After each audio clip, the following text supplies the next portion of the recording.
আপনার ফরজ গোসল আদায় যদি না হয়, নাকের নরম জায়গায় পানি না পৌঁছে, কসম খোদার আপনারা যদি বঙ্গোপসাগরের মাঝখানে নিয়ে চুবানি দেয়,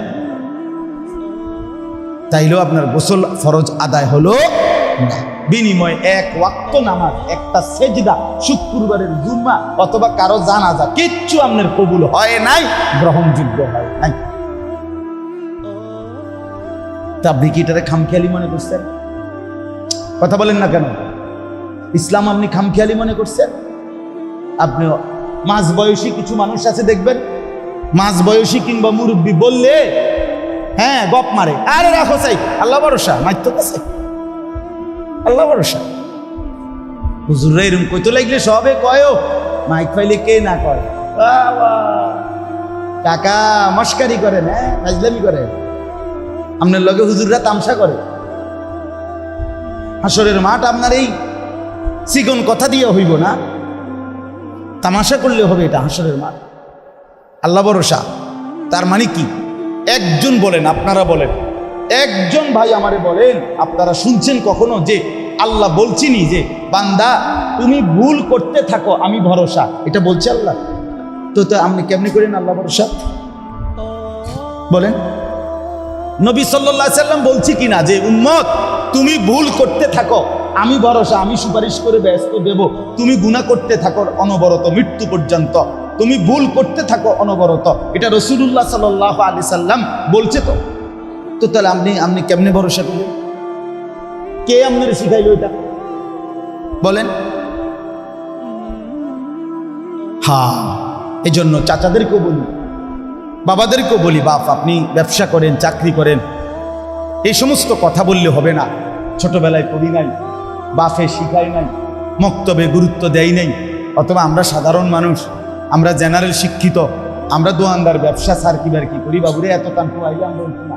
কসম খোদার এগুলো বলিয়া কবরে আপনি বাফ পাবেন না, টাঙ্গাইয়া ফিটবো আমি কইলাম, না ফিটলে আমারে কইলেন, আমার নম্বর রাখবেন মনে হয়। আমি শক্ত মানুষ, খামখেয়ালি ইসলাম নিয়া দিন নিয়া খামখেয়ালি ফাজলামি করবেন না, তামাশা না, এটা বাজার সদাই না, এটা খাট পালং আর সোফা ফার্নিচার না, এটা আখিরাত। ইসলাহি মজলিস স্বাভাবিকভাবে অর্থ হইল সংশোধনের মজলিস। ইসলাহ সংশোধন করা, ঠিক করা, সঠিক করা, শুদ্ধ করা। কি ঠিক করবে, শুদ্ধ করবে কি, সংশোধন কি করবে? এক নাম্বার নিজেকে সংশোধন, ইসলাহে নফস, নিজেকে সংশোধন। প্রত্যেক মানুষের উপর, মুসলমানের উপর নিজেকে সংশোধন করা বাধ্যতামূলক, ফরজে আইন, আল্লাহ তাআলার অকাট্য হুকুম এটা, নিজের সংশোধন। কুরআনুল কারীমের মধ্যে আছে ইয়া আইয়ুহাল্লাযীনা আমানু আলাইকুম আনফুসাকুম, হে ঈমানদারগণ তোমরা সকলেই নিজেকে আঁকড়িয়ে ধরো। আলাইকুম আনফুসাকুম অর্থ হলো নিজেকে ধরো, তার মানে নিজেকে গড়ো, নিজের জীবন গড়ে তোলো। এই যে নিজের সংশোধন, নিজেকে ঠিক করা, নিজেকে গড়ে তোলা, এটা আল্লাহ তাআলার হুকুম, আদেশ। কুরআনুল কারীমের মধ্যে আছে ইয়া আইয়ুহাল্লাযীনা আমানু কু আনফুসাকুম, হে ঈমানদারগণ তোমরা প্রত্যেকেই নিজেকে বাঁচাও। ওয়া আহলিকুম, অতঃপর পরিবারের সদস্যদেরকেও বাঁচাও, নারান, জাহান্নামের আগুন থেকে। তাহলে এই যে প্রথম বললেন নিজেকে বাঁচাও, তাহলে নিজের সংশোধন, নিজেকে জাহান্নাম থেকে বাঁচানো, এটা জরুরি কিনা বলেন? কুরআনুল কারীমের মধ্যে আছে ওয়া'মুর আহলাকা বিস-সালাতি ওয়াসতাবির আলাইহা। আল্লাহ তাআলা নবীজিকে বলছেন, হে নবী আপনি আপনার পরিবারের সদস্যদেরকে নামাজের আদেশ করুন এবং আপনি নিজেও নামাজের উপরে মজবুত থাকুন। এই যে আপনি নিজেও নামাজের উপরে মজবুত থাকুন, তাহলে আপনার নিজের ফিকির, নিজের দিকেও খেয়াল রাখা, নিজের নামাজ, নিজের ওযু গোসল, নিজের হালাল হারাম, নিজের জাকাত হজ অর্থাৎ নিজের আমল, এটার দিকে নজর। মানুষের সংশোধন করতে গিয়ে, শুধু মানুষের কথা বলতে গিয়ে, ফিকির করতে গিয়ে নিজেকে ভুলে যাবেন, নিজেকে বাদ দিবেন। আমাদের সমাজে দেখবেন অনেক মানুষ আছে জনদরদি, মানব সেবা করে, মানুষের কল্যাণে অনেক ভালো ভালো কাজ করে, কিন্তু এটা তো একটা ভালো কাজ, মানব সেবা, কিন্তু নিজের নামাজ, নিজের আখলাক, নিজের হালাল হারাম, নিজের সেজদা বন্দিগি এটা ভুলে যায়। মেল করতে করতে, দেন দরবার করতে করতে উনি আর নামাজের টাইম পাইছেন না। আপনি কেমন ভালো মানুষ, আল্লাহু আকবার।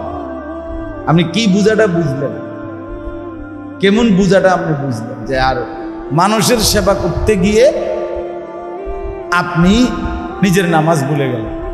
পেশাবের উপরে দাঁড়াইয়া অন্য মানুষের আপনি গোসল করাইলেন, নিজে কিসের উপরে দাঁড়ায় রইলেন? পেশাবের উপরে। মানে নিজের ইবাদত আমলের খবর বাদ দিয়ে আপনি মানুষের সেবা করতেন, এটাই ছিল কথা আপনার উপরে।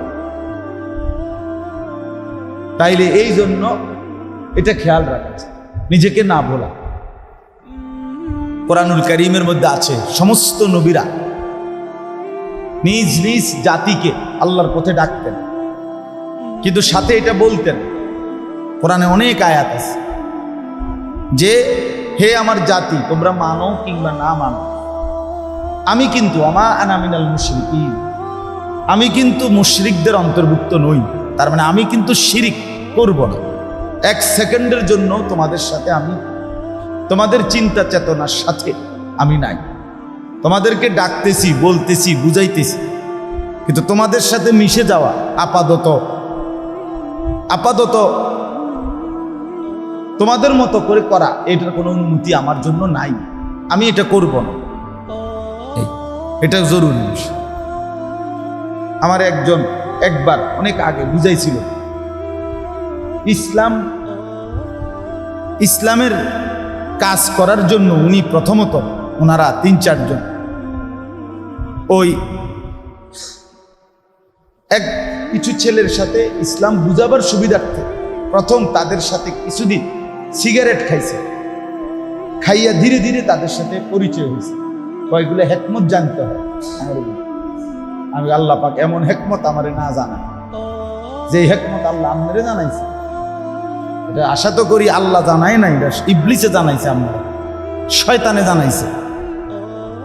ইসলামের কাজ করার জন্য, আল্লাহর দ্বীনের প্রচারের জন্য আমি দুশ্মনের মতো হইতে হবে, এমন কাজ করার জন্য আল্লাহ আমাকে বলেন। এমন ইসলামের খেদমত আমনের মতো বেডইত না করিল ইসলাম ধ্বংস হইত না। বুঝেন নাই কথা? এটা গুরুত্বপূর্ণ বিষয়। নিজেকে এক জাররা, একদিন ঈমান আমল থেকে বিচ্ছিন্ন করার কোনো সুযোগ নাই। নিজের ব্যাপারে পুরাপুরি ফরজে আইন, নিজের সংশোধন, নিজের ইসলাম।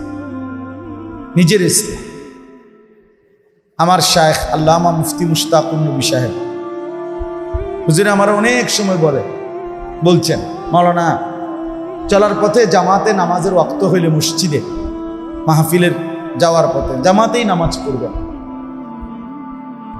মাহফিল 10 মিনিট দেরি হইলে কিচ্ছুই তো না, তেমন বড় ক্ষতি হবে না। জামাত ছুটে গেলে বহুত বড় ক্ষতি হয়ে যায়। এটা একটা ফিকিরের বিষয়, এই কথা মনে রাখা, এই কথা বুঝা। রাসূলুল্লাহ সাল্লাল্লাহু আলাইহি সাল্লাম বলেন, 5 ওয়াক্ত নামাজের পরে একটা ছোট্ট আমল আছে। নবীজি বলেন একবারে ছোট্ট আমল। আমলটা কি? 10 বার সুবহানাল্লাহ পড়া, 10 বার আলহামদুলিল্লাহ পড়া, 10 বার আল্লাহু আকবার পড়া। 10 বার কয়বার? 30 বার। সুবহানাল্লাহ 10, আলহামদুলিল্লাহ 10, আল্লাহু আকবার 10। নবীজি বলছেন এই 10 বার 10 বার 10 বার 30 বার 1 মিনিট সময় লাগে। এই 30 বার পড়তে আমরা বারবার করে দেখছি 1 মিনিট।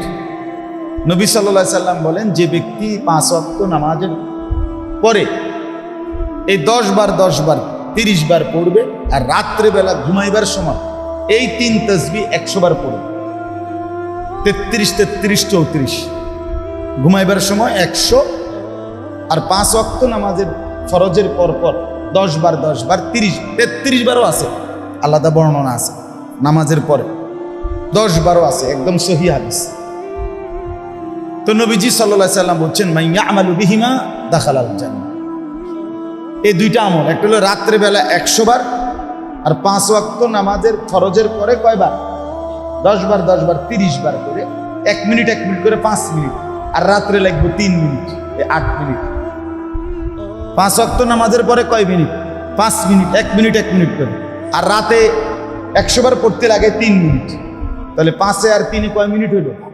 নবীজি সাল্লাল্লাহু আলাইহি সাল্লাম বলেন নিয়মিত যে এই আমল করবে দাখালাল জান্নাহ, সে জান্নাতে ঢুকবে।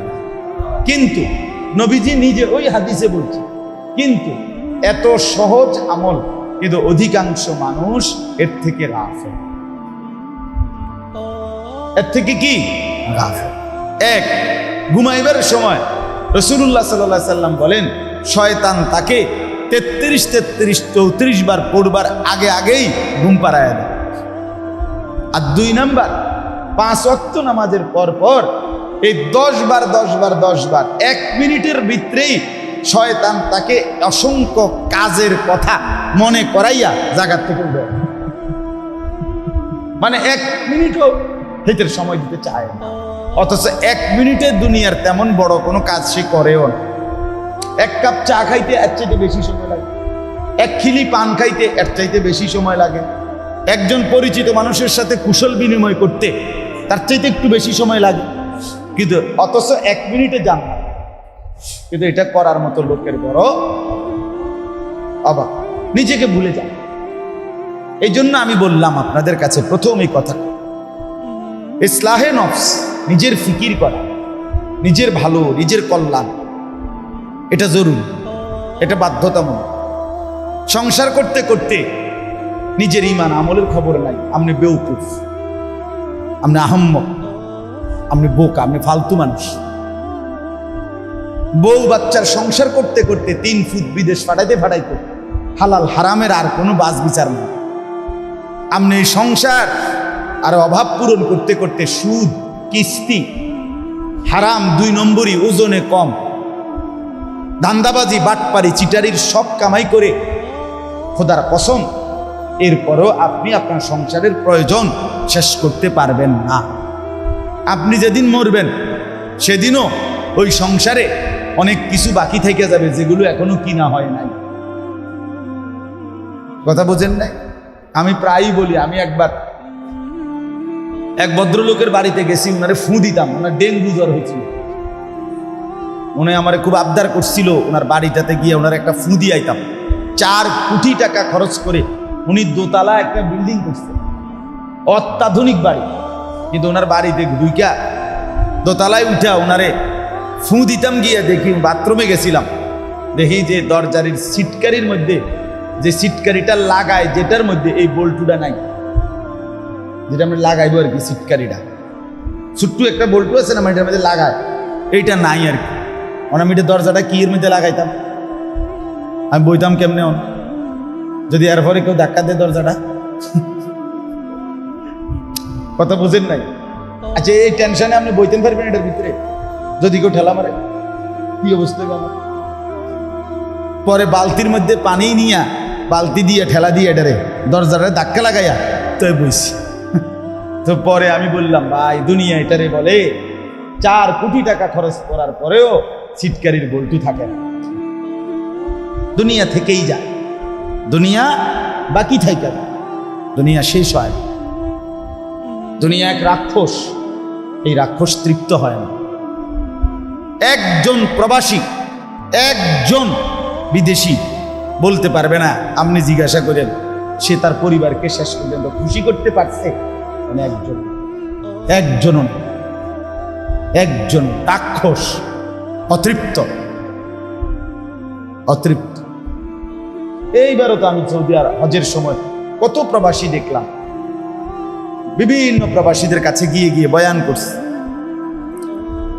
ওদের রোমে এমনও প্রবাসী দেখছি, বলছি যে আমি 8 বছরের ভিতরে কোনোদিন নিজের সুখ বলতে কি জানি না, বউ বাচ্চার প্রয়োজন, সংসারের জন্য সব দিয়ে দিছি। এক ছেলে বলছে যে আমি এই 8 বছরের ভিতরে কোনোদিন একজন ভালো ডাক্তার দেখাইনি, কোনোদিন দেখাইনি। কারণ ওইখানে ওষুধ পুরা প্যাকেট, পুরা কিনতে হয়, বক্স কিনতে হয়। ওষুধ যদি ডাক্তার দেখাই ওষুধ লইতে 15-20 হাজার টাকা যাইব আমার, আমি বাইর টাকা পাঠাবো কেন? টাকা তো আমার কম, সামান্য। কয় তাহলে পরিবারের প্রয়োজন পূরণ করতে গিয়ে সামান্য ব্যথা বেদনার 1-2টা ট্যাবলেট খাইয়া পড়ে থাকি, কিন্তু ভালো কোনো ডাক্তারও দেখাই না। কিন্তু কাউরে সে নিজে কাউরে খুশি করতে পারি না, সবাই অতৃপ্ত। দুনিয়া তৃপ্ত হওয়ার জায়গায়, সেখানে আপনি তৃপ্ত করবেন কিভাবে? যেখানে খুদ আল্লাহ তাআলা বলছেন একমাত্র তৃপ্ত বান্দা তৃপ্ত হবে একমাত্র জান্নাতে। ওয়ালাকুম ফিহা মা তাশতাহি আনফুসুকুম ওয়ালাকুম ফিহা মা তাদউন। আল্লাহ বলে জান্নাতেই একমাত্র বান্দা তুমি যা চাইবে তাই দেবে, এবং যা দাবি করবে তাও মিলবে। শুধু এটুকু না, আল্লাহ বলেন লাহুম মা ইয়াশাউনা ফিহা ওয়া লাদাইনা মাজিদ। আমার বান্দা জান্নাতে যা চাইবে তাও দেয়া হবে, এবং আমি আল্লাহর পক্ষ থেকে অতিরিক্ত আরো অগণিত দেয়া হবে।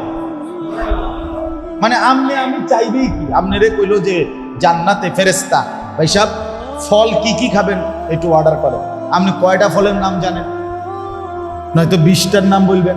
জান্নাতে ফল আছে 20 কোটি, আপনি জানেন কি তা? আপনি আপেল, মালটা, হ্যাঁ, এরপরে দিয়ে আনার, এই যে পেয়ারা, হ্যাঁ, হিমসাগর, রুপালি, আর কি শতবদ, তা আপনি তো জানেন। আর কি তা তরকারি কি নাম? পাঙ্গাস, তেলাপিয়া, ধনিয়া, কাঁচামরিচ, খিরা, টমেটো, দুন্দুল, করলা, এই তো ফার্মের মুরগা, কক মুরগা, আর কি জানেন? তো এই বুঝি বেহেস্ত, বুঝি এই ফাঙ্গাস তেলাপিয়া লইয়া বেহেস্ত। কি মনে করছেন? খাম খেলে মনে করছেন এটা বুঝি এই ফার্মের মুরগা বলা বেহেস্ত। সুবহানাল্লাহ। ওয়ালাদাইনা মাজিদ। বান্দা যা চাইবে আল্লাহ বলবে আরো আছে, আরো আছে, আরো আছে, আরো আছে, আরো আছে। আখিযিনা মা আতাহুম রাব্বুহুম। এই যে কোরআনে আল্লাহ বলেন জান্নাতে কেমন হবে আমার নিয়ামত, আমি দেব, সে নেবে। এবার তুমি আন্দাজ করো বান্দা, আমি আল্লাহ দিতে পারি কতক্ষণ, দিতে পারবো কতক্ষণ, আমার আছে কি কি।